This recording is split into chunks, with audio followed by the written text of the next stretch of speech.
नमस्कार भक्तजनों। आज मैं शिव पुराण महात्म विद्वेश्वर संहिता भाग के 23वें अध्याय का वर्णन करूंगा। इस अध्याय में सूत जी शिव नाम की महिमा का वर्णन करते हैं। इस महात्म को सुनने से मनुष्य सब पापों से मुक्त हो जाता है। वह दीर्घजीवी तथा गुणों से संपन्न हो जाता है। महाधन लक्ष्मी की कृपा उस पर सदैव बनी रहती है। अब मैं 23वें अध्याय का वर्णन करता हूँ। 23वां अध्याय। ऋषि बोले, हे सूत जी, आपको नमस्कार है। हम पर कृपया करके परम उत्तम रुद्राक्ष तथा शिव नाम की महिमा का महात्म बताएं। सूत जी बोले, हे ऋषियों, आपने बहुत ही उत्तम तथा समस्त लोगों के हित की बात पूछी है। भगवान शिव की उपासना करने वाले मनुष्य धन्य हैं। उनका मनुष्य होना सफल हो गया है। साथ ही शिव भक्ति से उनके कुल का उद्धार हो गया है। जो मुख मनुष्य अपने से सदा शिव और शिव नामों का उच्चारण करते हैं, पाप उनका स्पर्श भी नहीं कर पाता। भस्म, रुद्राक्ष और शिव नाम त्रिवेणी के समान महापुण्यमय हैं।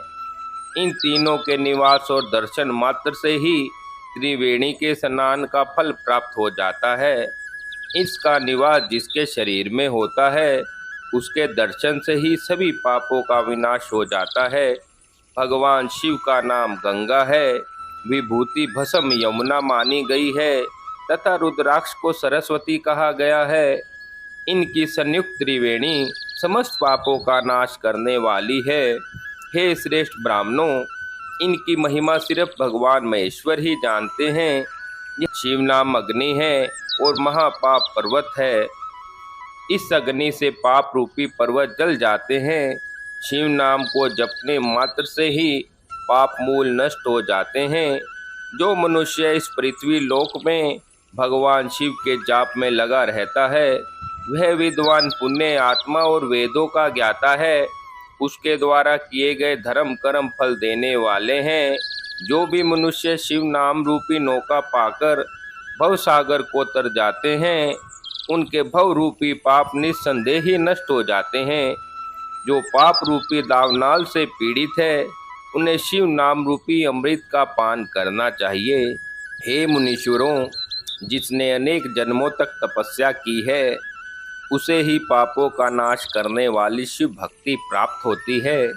जिस मनुष्य के मन में कभी न खंडित होने वाली शिव भक्ति प्रकट हुई है, उसे ही मोक्ष मिलता है।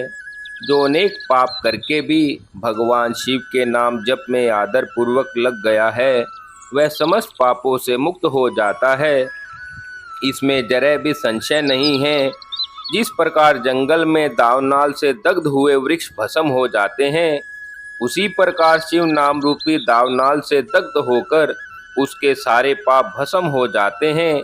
जिसके भस्म लगाने से अंग पवित्र हो गए हैं और जो आदर सहित शिव नाम जपता है, वह इस अथाह भव सागर से पार हो जाता है।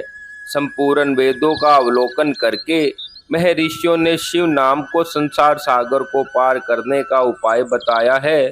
भगवान शंकर के एक नाम में भी पाप को समाप्त करने वाली इतनी शक्ति है कि उतने पातक कभी कोई मनुष्य कर ही नहीं सकता। पूर्व काल में इंद्रयुम्न नामक एक महापापी राजा हुआ था और एक ब्राह्मण युवती जो बहुत ही पाप कर चुकी थी। शिव नाम के प्रभाव से दोनों उत्तम गति को प्राप्त हुए। हे द्विजों, इस प्रकार मैंने तुमसे शिव नाम की महिमा का वर्णन कर दिया है। इस प्रकार 23वें अध्याय को आज पूर्ण किया जाता है। भक्तजनों, मेरे द्वारा प्रतिदिन दी जाने वाली वीडियो यदि आपको अच्छी लगे तो आप मेरे YouTube चैनल भक्ति मार्ग के कमेंट बॉक्स में जाकर ओम नमः शिवाय अवश्य लिखें। चैनल को लाइक व सब्सक्राइब करें। ज़्यादा से ज़्यादा शेयर करें। धन्यवाद।